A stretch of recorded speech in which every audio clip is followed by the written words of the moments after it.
हालांकि भाई और बहनों, उस समय कबीर परमेश्वर जी ने, जो कि धर्मदास जी के पूज्य गुरुदेव थे, उन्होंने उनको ओरिजिनल सार नाम नहीं दिया था।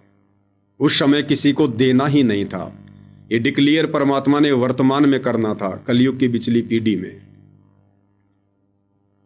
अब मन में शंका उत्पन्न हो सकती है कि फिर कबीर सागर में तो लिखा हुआ है कि धर्मदास जी को कबीर परमात्मा जी ने 3 बार में नाम दीक्षा दी, और 3 बार में ही जो सच्चा गुरु होता है वो नाम दीक्षा पूरी करता है।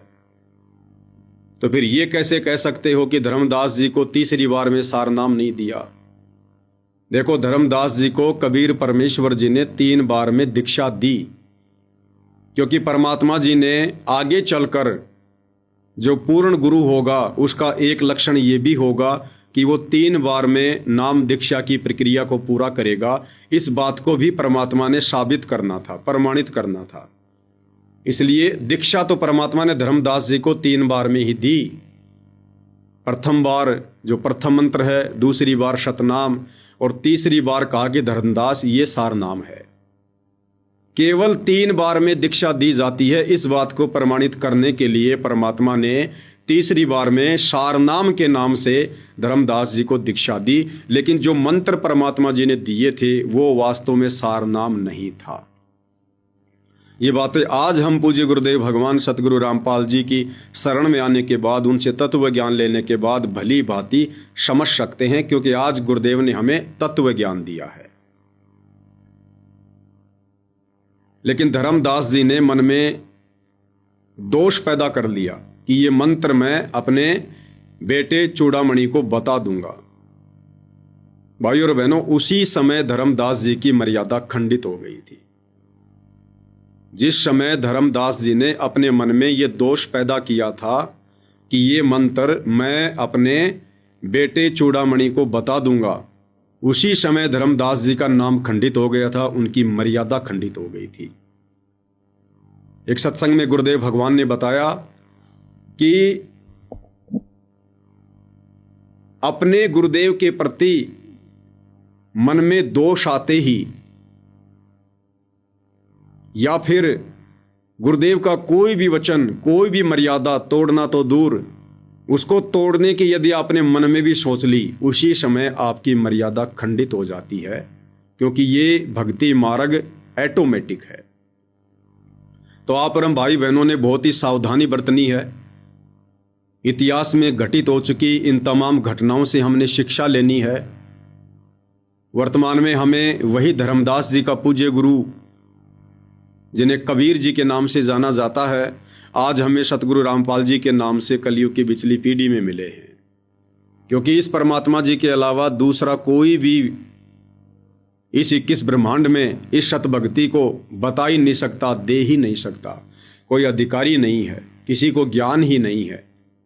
सतलोक के विषय में ये ज्ञान, ये सृष्टि रचना कबीर परमात्मा स्वयं ही पृथ्वी पर प्रकट होकर आप और हमें देते हैं।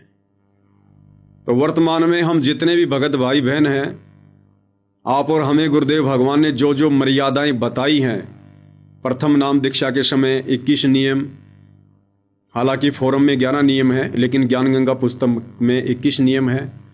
शतनाम के समय 34 नियम,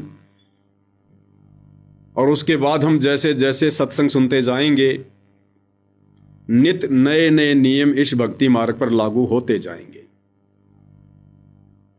तो वर्तमान की कलयुग की पिछली पीढ़ी में, जो कि पूर्ण मोक्ष मार्ग है, आप और हम जितने भी भाई बहन हैं, आप और हमने उन नियमों को तोड़ना तो बहुत दूर की बात है।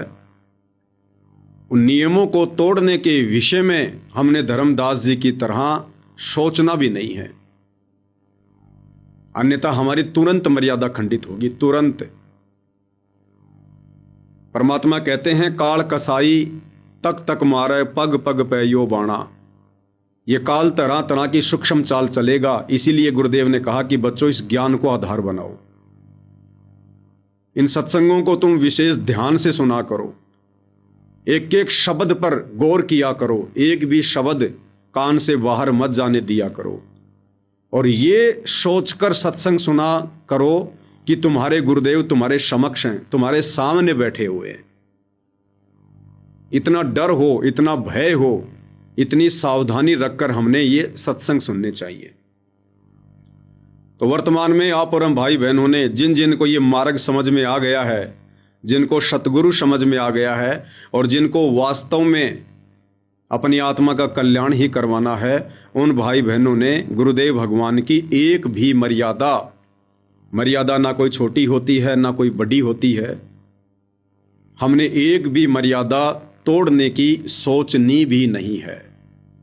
अन्यथा भाई और बहनों, ये बार बार मर्यादा खंडित करके गुरुदेव भगवान को नाराज करके हम इस काल के लोक से बाहर नहीं निकल सकते, क्योंकि परमेश्वर रामपाल जी के इस काल के साथ में एग्रीमेंट हैं। ये परमात्मा जबरदस्ती नहीं करेगा, इसीलिए गुरुदेव ने हमें ये मूल ज्ञान दिया है, सार ज्ञान दिया है, तत्व ज्ञान दिया है। आप और हमें समझाने के लिए, दृढ़ करने के लिए पिछले 30 वर्षों से उन्होंने कमर तोड़ मेहनत की है। उन्होंने ना घर को देखा, ना परिवार को देखा, ना समाज को देखा, ना दुनिया को देखा, ना किसी लोक लाज और मर्यादा को देखा जो व्यर्थ की मर्यादा समाज में व्याप्त हैं। आप और हमारे लिए पूज्य गुरुदेव भगवान ने अपना सर्वस्व न्यौछावर कर दिया, अपनी जवानी न्यौछावर कर दी। और इस उम्र में पूज्य गुरुदेव भगवान आप और हमारे लिए, हमें एक अच्छा भगत बनाने के लिए, दृढ़ भगत बनाने के लिए किस अवस्था में और कहां बैठे हुए हैं पिछले 11 वर्षों से। उनका ये अवर्णनीय संघर्ष, ये अकल्पनीय संघर्ष इतिहास के पन्नों में दर्ज होगा। तो ये सारा का सारा जो प्रयत्न है भाई और बहनों, ये आप और हमारे लिए हो रहा है। अगर ब्रह्मा विष्णु महेश भी आकर हमसे ज्ञान चर्चा करें, या फिर ये काल बलि भी तरह तरह की सूक्ष्म चाल चलकर, षड्यंत्र रचकर हमारी मर्यादा तोड़वाने की कोशिश करे, तो भी हम किसी भी मर्यादा का हनन ना होने दें। तब गुरुदेव भगवान हमसे प्रसन्न होंगे हमारी इतनी दृढ़ता को देखकर।